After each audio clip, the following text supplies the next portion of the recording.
Hello, everyone, and welcome to Impact 24 PR's editing, comedy, and documentary TV panel. My name is Victoria Male. I'm a writer producer, and I am extremely excited to be here today with such a talented group of editors to talk about their very fancy and fabulous award contending projects.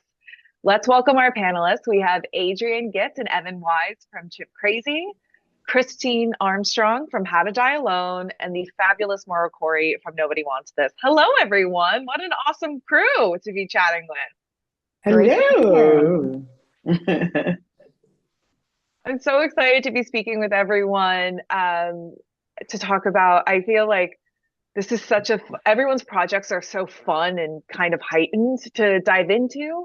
So I think the first kind of thing I want to discuss with everyone is kind of visual techniques when you're editing. I'd love to kick it off with Christine. So what visual techniques did you employ to enhance the emotional impact of How to Die Alone, particularly in moments of vulnerability and introspection?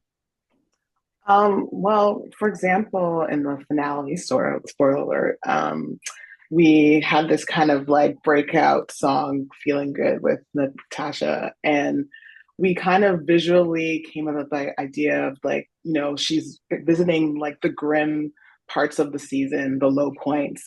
And so visually, we went from like a dark black and white, like the old times, using like visual effects, like rewinding and like film, like going into like digital. So like started in like 4:3 and then expanded it to like widescreen, like HD, to just like emulate like, growth. And like, and I think that's was a part of it, which was so much fun to kind of have that visual like representation of how, she was feeling in that moment. Right. And I think using aspect ratio is a really, really cool, subtle kind of like subliminal way to Exactly. communicate that. And I also do have a bone to pick with your show creator because she stole my biography title. Um,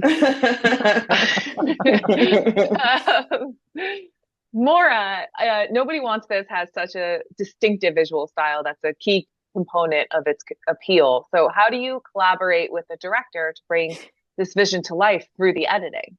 So the way it was shot, Greg Matola, the director, shot the pilot. He was really tried to create a verite feel to it.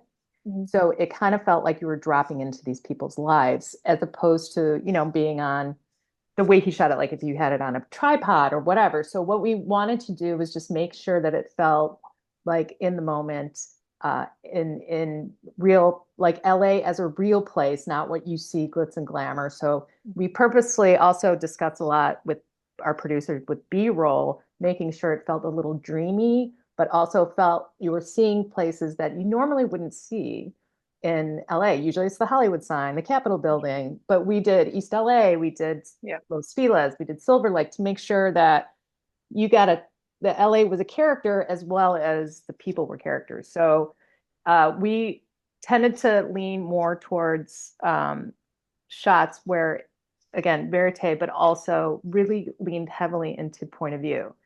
So each character had connecting, because it's a love story, you want the two characters to connect. So point of view is a huge, huge piece of how we edited everything together. Another brilliant kind of subliminal insight, and I think that's why we all loved Nobody Wants This, because you get the rom-com goodness, but it feels anchored and grounded. Yeah, like a little, a little realer. Yeah. Adrienne and Evan, what visual techniques did you all use to enhance the storytelling and emotional impact of Chimp Crazy? Well, one of the things that we realized we needed to do early on was to develop like a relationship between the audience and the chimps, because they're kind of our main characters alongside Tanya. And after watching footage of all these chimps, and particularly when Tonka was in the basement with Tanya, you kind of see just how human-like they are, and they're just like us. Their traits are just like ours. They can feel emotions like us. They can understand us, and they can't talk, so you kind of have to do that visually. And the best way to do that we found was close-ups of their human-like body parts, like their eyes and their fingernails and their hands Fingers, yeah. and their ears. So when I was cutting the Instagram scene of Tanya and Tonka in the basement, watching videos through the plexiglass, I was really trying hard to like humanize him as much as possible so people could kind of see themselves in him. Yeah, and it can be challenging with unscripted because you're sort of, you know, you may have the instinct to go, you know, there were times maybe when we had the instinct to go in on something like that, but you kind of get what you get, you know, in the moment. There may be constrained by whatever environmental things, or, you know, maybe you just have a shooter that isn't seeing what you want to go in on. So sometimes you have to be a little bit more creative with, you know, whatever music, or maybe using archival instead. But yeah, I think that scene that Evan's talking about is everybody worked on it. I think that's their favorite scene. Those tight shots of Tonka's eyes are so, it's really powerful. For sure. Yeah. I have so much respect for y'all because I feel like people think unscripted can be less creative, but I think it's more creative just in different ways. Yeah. Everybody's got their challenges and For sure. For sure. I'd love to discuss approach with all of you.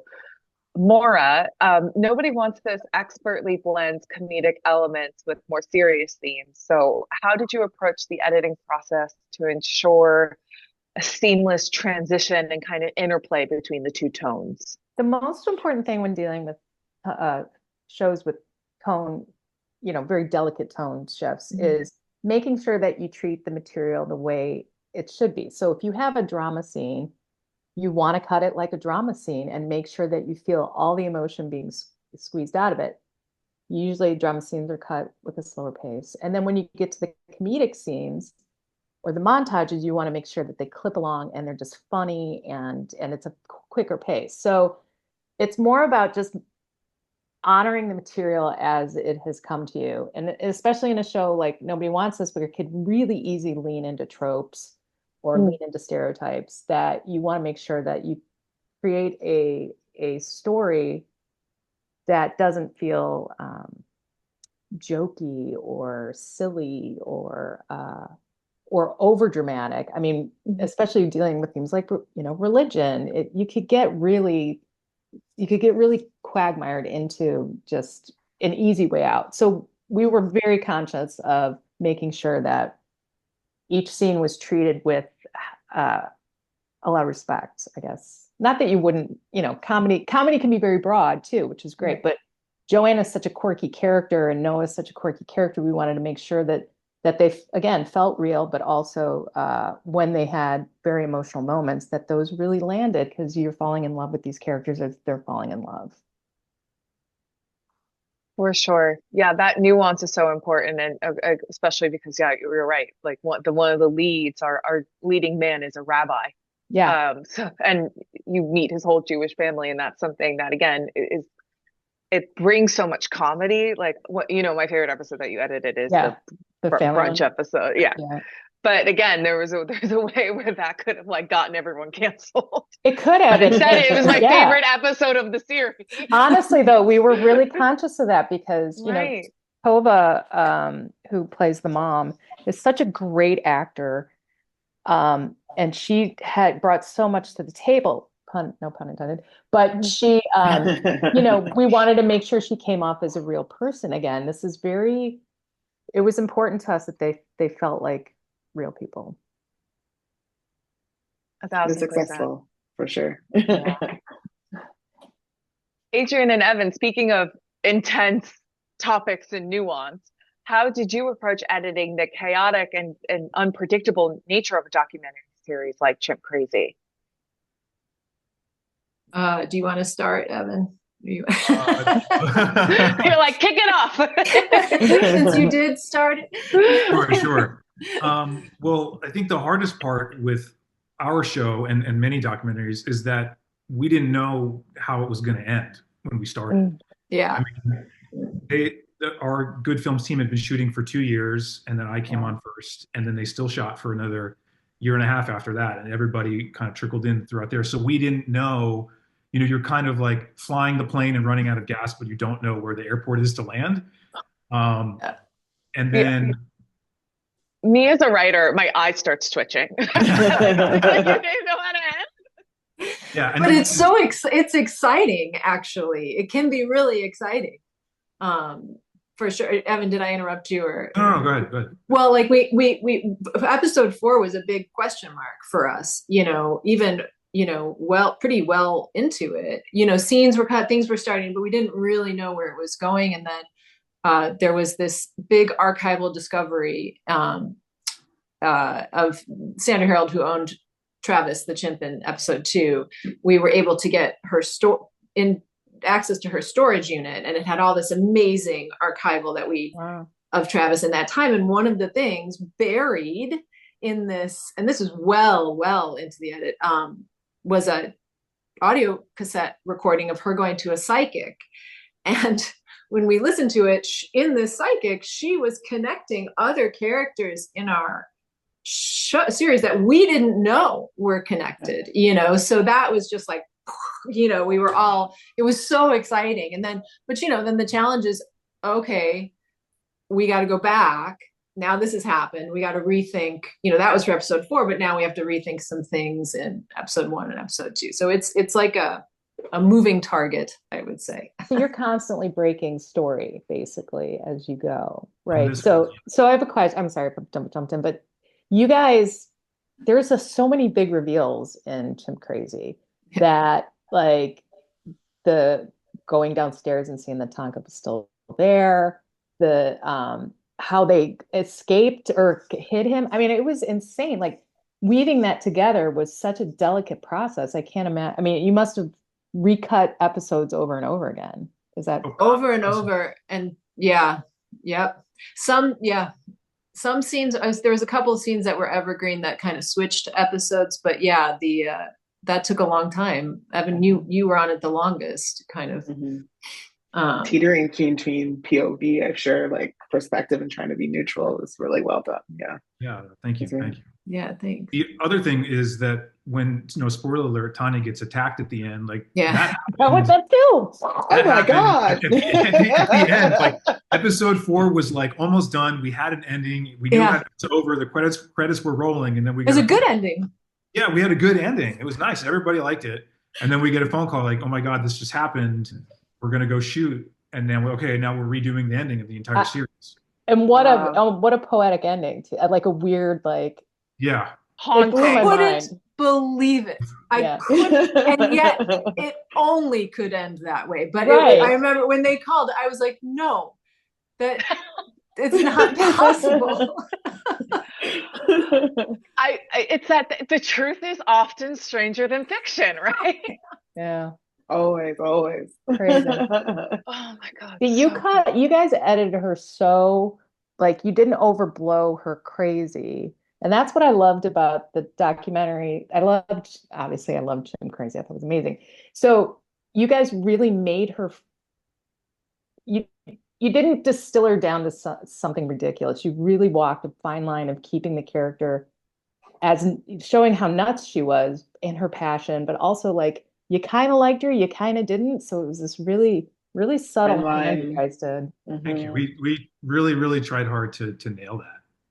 And, like, especially in Adrienne's episode in 103, like, where you learn so much about Tanya's backstory and it like explains a little bit more of the why behind everything she's doing. Like, we really, really, really tried hard to not just, like, pigeonhole her and typecast her. And I think I think I can speak for everybody on this. I liked Tanya. Me too. There were, I didn't,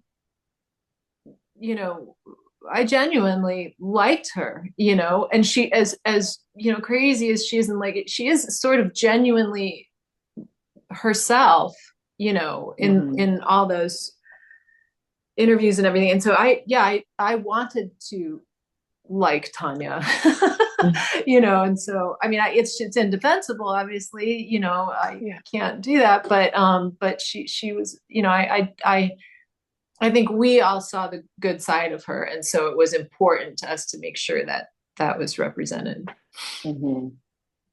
Totally. Continuing on the very murky but delicious subject of shades of gray and tricky topics, Christine, how did you approach editing a show like How to Die Alone, which deals with such a sensitive and personal topic like loneliness and also mortality? Again, those are, and technically the show, I mean, I don't know if you, it's a comedy too. So it's like how, that's again another thing where you're walking such a thin line. Right, because she almost dies and has like a near-death experience, but in some way we've been able to also teeter the line of it being kind of funny, but also kind of sad. And Mel is flawed, and we're watching her be flawed, but in the same sense of like the same with you guys with Chimp Crazy, still loving her and still loving her and her flaw because she's human. And I think it's just again the same thing with the drama scenes and the comedy scenes, and things just naturally were like speaking out from the script, from the performances. And that's where I was trying to just be authentic to that and to authentic to the characters, because, the actors were so amazing and hilarious and such a great collaboration of good cast. And I think it's just trying to still be authentic and real. And I related with it so much as a editor, as a person, I should say, not editor, but like I related to it, the story so much that I was feeling that like the way I approached it was just by keeping it real and showing the real moments. Well, that's why I think to me the show feels like such a breath of fresh air, because as someone who has lost very close family members, tragically, honestly, but at the same time, it's never just sad. And it's even like the highest of the high moments, they're never just amazing and funny. There's always that interplay of the comedy and the tragedy. And that's something I think you obviously guided the show and along with the performances and the direction and the writing of like walking that line. So again, you can take it all in and you're not offended. Again, you're not offended by any of it. You're just having really, as you said, authentic emotional connection with the story. And exactly. I think that's what makes comedy funny, don't you? Like, yeah, comedy is truth. Yeah, exactly. And it comes from a place of authenticity. 1000%. Again, it's like nobody wants this. How to Die Alone. I'm like, all right, getting a little too authentic here for me. And then Chimp Crazy's next. That's like my next. Is that a monkey chapter behind you? Or it's fine. Don't worry about it. Only had the space in this little apartment. So again, I think something I'm loving hearing y'all discuss is how at the end of the day you're all serving the story and all the choices you're making as editors are serving the story. So Adrienne and Evan, how do you believe that your editing choices, I mean especially for Chimp Crazy, shape the overall tone and message of the documentary? Well, go ahead. I think in the same vein as what we were just talking about, like it is a really serious topic, and if you don't bring some levity to it, you don't want to punish people who are watching, but as everybody knows, you walk that line of like, making too light of it or being mean, or something like that. And so I think that, Evan, when I came on, Evan and Chuck have been, Chuck Diviak was another editor, and Doug Abel, by the way, was also another great editor on the show. Chuck and Evan had already started, excuse me, and they had really, and it's what really drew me to wanting to work on the show, set that kind of a tone where it was so funny and dark that you were able to sort of get through the more intense stuff. But yeah, so maybe you want to speak to it, because I feel like when I came in, I was drawn to that, and that's why I wanted to work on the project. But I had permission to do that because they had already really set that tone. So and it was very, very nicely walking that line. But I'll hand off to you, Evan, because yeah, it's kind of like what we've all been talking about. What seems like all of our projects are relying on is like knowing when to shift gears and when to be on one side of the line and when to be on the other. And it was a constant conversation. We're like, oh, there's it's been sad and serious for 10 minutes, and that's a lot of time on screen. So we're like, okay, we need to lighten the mood a little bit. Or if there was a dark scene and we would see a moment of something ridiculous or silly happening, like in the Zoom hearing in two, it's like, there's so many serious moments in there, but there's also so many ridiculous things. And it's like, okay, choosing when to like smash the glass and just be dumb for a second and let people have a laugh and then get back into it. So there was a constant conversation all the time with like looking at scenes and figuring out the temperature that you wanted it to have and when you wanted to switch. Yeah. And I think I remember, Eric Good, the director, he has a really dark sense of humor, and Jeremy McBride, executive producer, and I just remember them always being like, did something funny happen? Is there something funny? Like, they were very conscious of not wanting to, just bum people out for the whole time. They really loved that kind of brick out of place, or like those funny moments, which was nice to have that kind of everybody was sort of on the same page, which was great. Yeah, that's fantastic. I think also because we're talking about TV too, it's like someone can just change the channel or like X out of the streaming service. So it's it's all about finding those places where you can like breathe a little before you get back in and people actually finish the series and get to the amazing revelatory episode 4. Exactly, especially if you're trying to get a message across, because if you lose people, then they'll never hear what you have to say. So 100%. Christine, how do you believe, or do you feel that any choices that you made when editing How to Die Alone help contribute to the show's ability to spark conversations and challenge societal norms about loneliness and aging? Yeah, I think it is like the comedic element of it, and knowing when to laugh about her being alone and when to, be dramatic and the pauses, and knowing when it's funny, when it's not. My episodes were all very different. I had a really fun variety between like, episode 2 being about her like Percocet trip. So, that was so much fun to cut because it was kind of sad and happy. Like she's high and yet she's like seeing this completely different dance world, which is fun. And then what was interesting is just like when the pain went away, when the reality set in. So that was like a lot of things. Like I feel like I had a lot of fun ways to like cut in a way to emulate that kind of feling of, the super highs and the super lows of being alone. Like sometimes you're like, I don't need anybody. I'm good. And then you crash and you're like, oh, I would love someone in this moment, in this sad moment. So like, it was just teetering on when it was funny and then when it wasn't funny anymore, like the ending. And it's nice to have like more of a cathartic moment of at peace that she has at the beach where she like runs into the water. And that was a different kind of style and catharticism and everything like that. So I think that's maybe the different ways I did it. I also, just hearing your answer, it's also just the honesty of that. Like some days it's this and some days it's that. And just accepting and not just accepting, but embracing that and letting it be what it is.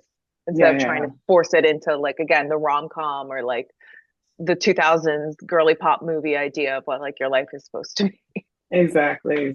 And like, and that's like those moments maybe are fast. The high moments are really quick paced.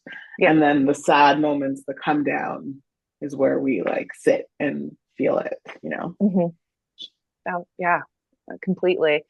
I might feel it too closely. No, I'm kidding. Same here. How do you believe certain editing choices helped contribute to the overall success and cultural impact of Nobody Wants This? And feel free to take full credit for the success of the show. I'll take all the credit. It was all me. Every frame. The thing I think resonated with people is it came at a time where it was a breath of fresh air for comedy. So it wasn't comedy that was supposed to be depressing. It was comedy that was real. So, and coming from a real place, like, these people. And if you live in LA, these people really well. Do you know what I mean? Like Kristen Bell was dialed into this character from literally the first scene that I got. And I was like, wow, she knows who this person is. She knows how to handle the dialogue. So making sure her performance shown as best it could, and making sure that Adam Brody's performance shown as best it could was great, because they had a real great rapport. We had really just, the actors had a lot of leeway for improv, which was great. So we had like Timothy Simons, who plays the brother, who is hilarious. Mm-hmm. He would, sprinkle in improv. So those choices of what to keep that wasn't scripted, because I come from an unscripted background first. So like I watch every piece of material to make sure that I'm not missing some gem of a cutaway or some gem of sometimes mistakes are funny. Like in the pilot, Adam Brody's character is trying to open a bottle of wine and he can't get the bottle open. And so they have a little banter, and that's kind of their meet cute. Well, in reality, Adam Brody could not open that bottle of wine. He just could not handle the prop, but he played through the scene, and I'm like, this is funny. So let's keep this to then make it feel grounded and real, like you're at a party, and how do people meet? And the electricity they have between them is built from POV cutaways, and mining the material to make sure you get the proper look, the proper glance, the proper time, so they feel connected. And so I think all of those choices, along with making sure that the music didn't overpower the comedy or didn't overpower the drama, and placement, and you don't want to lead the audience by the nose, but then also making moments like we had a montage in the pilot that is about them kind of longing for each other, and it just works. I mean, it just came together perfect, and like allowing space to say, hey, there are rules to editing, but let's break them when we need to, I think that's a really, but to riff off of that, yeah. I think that's a really important point, Maura. Yeah. And that's how you get, because especially with unscripted, there's so much footage, and everything's always on the table, because you don't know a lot of time, maybe you think you know what the story's gonna be, but then it changes. So you do have to like stick to those rules just for your own sanity, to keep, so you have some kind of structure. Yeah. But it's then the foundation. exactly, those magical things, when you can break away for a second for something that maybe isn't technically, every letter of moving the story forward, but is just like this little moment that maybe is a character build, or even just like a character build. So like in the pilot, I've said this before, but Timothy Simons is in the synagogue listening to his brother be the rabbi and give the sermon, and he just falls asleep, and his wife like tags him awake. Like that wasn't scripted. He's just, what am I doing? Let's do something. See if it works. Let's see if it sticks. And if you were like, oh, well, it wasn't in the script, you fly by that, then you've lost something that is just, it brings just that little, it's like spice in a stew. Yeah. Argue that also tells you so much about character and relationship, because it's like, even though that Adam's character Noah is the rabbi, his older brother is still falling asleep. That's still his brother, and he's falling asleep during the sermon. And then also about him and Esther's relationship, where exactly, you understand what that marriage is. Yes, you do. In that one little moment. Exactly. That's cool. And that would be something that wouldn't have been written, by the way. That's cool that you can kind of pick up on that, even when the writers may not. That must be fun for writers on scripted shows, to see what else is brought in, by the editors. Yeah, it's the ultimate rewrite. Like at the end, you get like the last. We're writers too, and that's what's so fun, is that's what we bring to the table, is our extra. Well, the nuances, that they couldn't even conceive until it's shot. The actors brought it to life. Yeah. I remember someone always told me, like, the writer writes their film or makes their film, the director makes their film, and then the editor makes their film. Yeah. It's kind of like, that's the thing. And I, again, not to be like, I'm a writer, but like, as a writer, I grown as a writer, I purposely try to leave space in scripts for performance and editing and that kind of mining, because and it's why I don't think I could ever really direct anything that I write, because like, again, I want Maura or Adrienne or Christine or Evan to like find things that I wouldn't even be thinking of, or that I couldn't even imagine, and make the series or the show or the movie, whatever you have, the documentary, that much better. Yeah. Yeah. I always say if I'm not crying or laughing at work, I'm doing something wrong. Yeah. It's true. So speaking of crying, this is a question for everyone.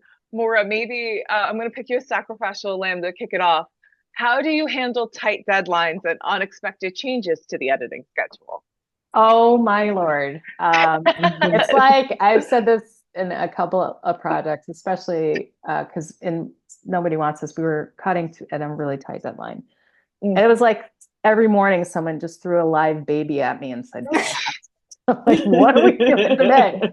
So it's just about making space, being able to pivot, and just doing the best you can with the time you have. So if it's I've cut to air, where you're 2 days out and you're trying to get the cut out, and it's just like you just do. And so if you allow space to not get upset, not get angry, it is what it is. And then also be really mindful of burnout and say, hey, look, I've worked 15 hours today.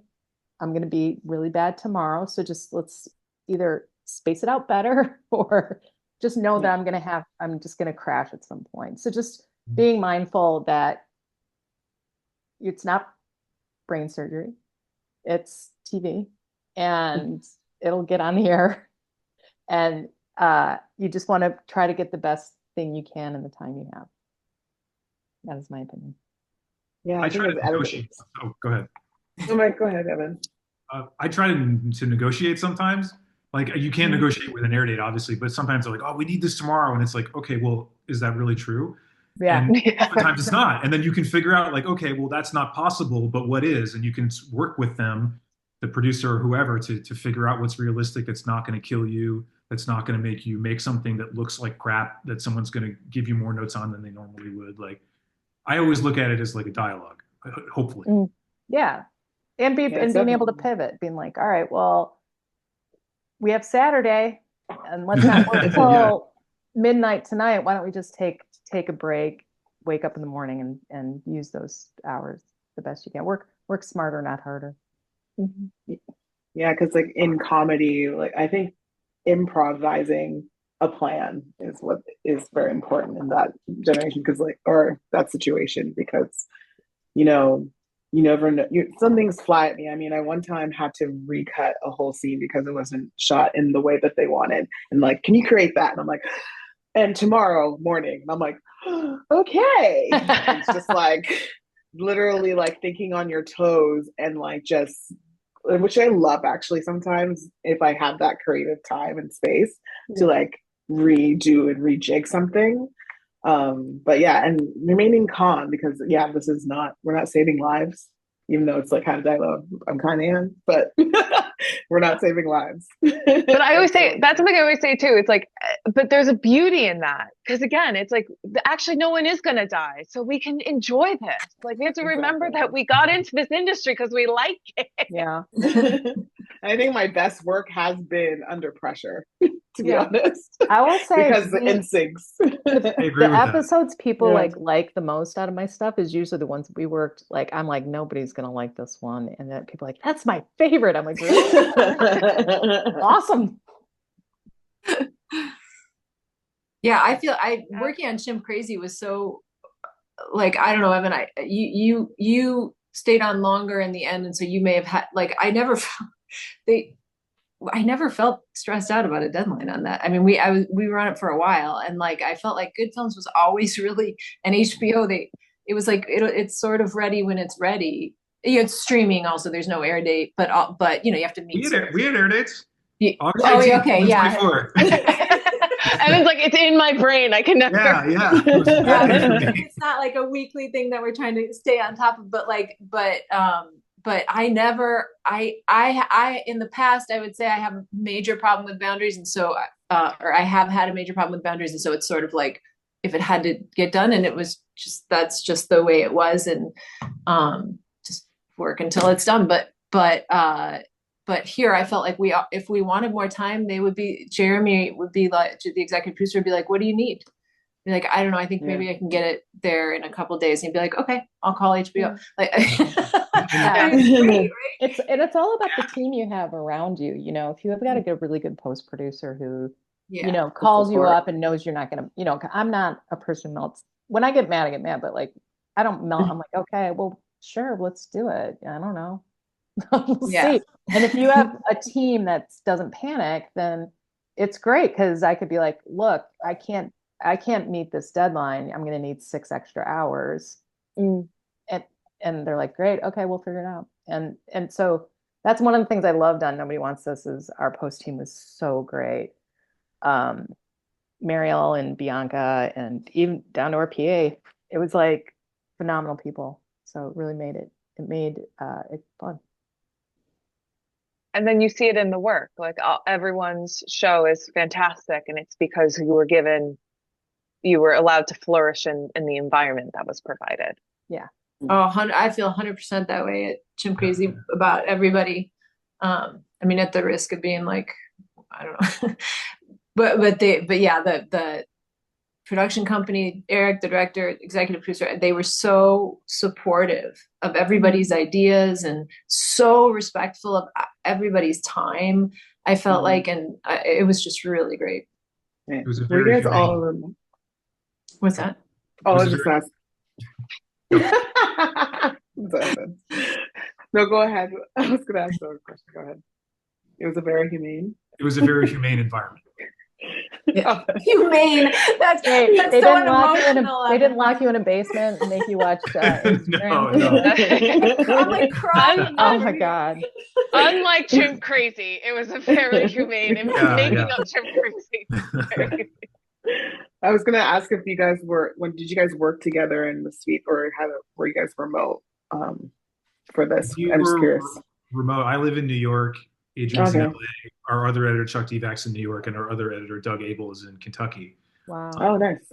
We did all come together for a week in LA about a year and a half into the edit. And we watched, it was when the shows were all in a very good place. And we just sat down and watched the whole series front to back on Monday, and then just like charged for the rest of the week and really, really like push the ball forward. You know, you get that like extra 15% better that you don't have to do, but if you do it, you know that it's I would say our internal notes sessions were way more intense and hard than our network notes. You know, I always like to work with people who are better than me, because everybody just like pushed everybody. I feel like, that's real collaboration. Yeah, it was really hard sometimes to, you'd feel like you're in a really good place, and then, to hear notes that you don't really, like Evan was saying, that you don't really need to do, but then it just makes it that much better, and you're like, it is like, okay. Yeah. Is there much collaboration on scripted series? Because I don't know a lot of scripted editors, so this is like, I don't either. What do you mean, collaboration? Yeah, like between editors, like sharing episodes or swapping scenes or stuff like that. It depends on the show. But I would say there's a ton of collaboration. I mean, I talk to my other editors, my edit partners a lot. Like and Nobody Wants This, my edit partner Keenan. We talk about what it was supposed to look like and what the B-roll was supposed to do and how the music was supposed to feel. So we were on the same page. And then if we had, if I have an issue, just like anything else, you're like, I cut this, I don't know if it works, will you watch it? I mean, I do that. And then you collaborate with producers just like you would. The only difference is, like, I don't know, do you have story producers on Chimp Crazy? Yeah, Tim Ram is like a writer, producer. Okay, but you did like a normal, like a... Nobody like made us string outs and said, here's okay, right. Okay. Yeah. So like, we obviously don't have that. And you're in charge of your own episode. So there isn't I mean, I don't know, Christine, do you do any like group gang editing? kind of Yeah, stuff? well, on this one in particular, we had a supervising editor actually on Okay. it as well. So Phil, we collaborated with him, and I think it was like we would watch each other's episode, but I wouldn't say we like work like on episode just Yeah. because there was no time and everyone's Yeah. working on like there's I've been only just like sneak into an app and just watch because I do that all the time because I think it's very important to see others how the other editors are doing it, music choices and all that kind of stuff so that we're all on the same page. Yeah. But yeah, like it depends on the show, I think, Yeah. if the how the collaboration is and the person because like I mean, like anything else too, it depends on who you're editing with. So like there are people who are more collaborative than others and people who are more open than others. And um, mhm. it's finding your group, I think. We had, and well, certainly, well, we were lucky because I feel like we all kind of liked similar things, and everybody was so cool. But also there was so much footage that like that to we it was so important to be able to talk to each other and collaborate in that way. Like maybe would have a problem and I'd call him and say like I'm stuck and I don't know what to do, and he'd be like, "Did you see this the day that they went to the rodeo?" Like there's all this, like maybe something, the project was so Yeah. massive, like just to have all of our brains on all the footage that, and somebody would remember something and that would be perfect for what you needed. And so it was huge. Yeah. Two beds heads are or four heads in your guys' case are better than Totally. one. Yeah, five. Tim around. 20 heads actually. Yeah. Well, speaking of everyone putting their brilliant heads together, to wrap this baby up, instead of the traditional advice question, I would love to ask each of you, in your opinion, what is one quality that makes a successful television editor? And Evan, as our lone gentleman, would you be so kind to kick it off? Sure. I think you need to be calm under pressure. I think Maura mentioned that earlier. Because like, all the small problems that pile up throughout shooting and writing and whatever, they all land on you eventually. And then if you're freaking out, that's not helping anybody. So you got to be a cool cucumber. And I also think you guys got to be nice. Like you should be nice anyway, just as a person. But like, even if you're the best editor in the world and you're a jerk, nobody wants to work with you. Agreed. Yeah. I think it's also creating a space in your edit suite or in our screen these days of like collaboration. Like I always like anytime anyone asks me like what's my biggest like thing I do in my edit suite is just, it's like playing in a sandbox, there's no wrong answers. And I think in that creating a space of trust and being able to be like that in your edit bay or in your sessions is like very helpful because the best ideas come and people feel like comfortable. Yeah, good stuff doesn't always happen when you're creating from fear and your back's against the wall and you're afraid you're going to get yelled at. Because like if you're like that's not going to work, then it's like you're saying no. It's but yes and back to improv. I did improv. Yeah. When you yes and everything, you never know what can come out of that. So it's like just being open to that in the edit. I mean, aside from a good haircut, because basically people look at the back of your head most of the time. I love actionable. That's such a now good in Zoom. I think to me, it's advocate, be an advocate. So advocate for yourself, advocate for your ideas. If you have something you want to pitch, do it, take a risk, try it. All they can say is no. And it might be something they're like, whoa, how'd you come up with that? It's like, I'm a genius, obviously. B, this is work. This is why I like the job. I like to collaborate. So advocate for the kind of jobs you want, advocate as a person, advocate for your boundaries. I could say the word advocate all day. I agree with everything everybody just said. And I will add endurance. I think and also, and maybe this is specifically for unscripted, curiosity. I mean in any field across the board curiosity, but and to apply it to ours, I think,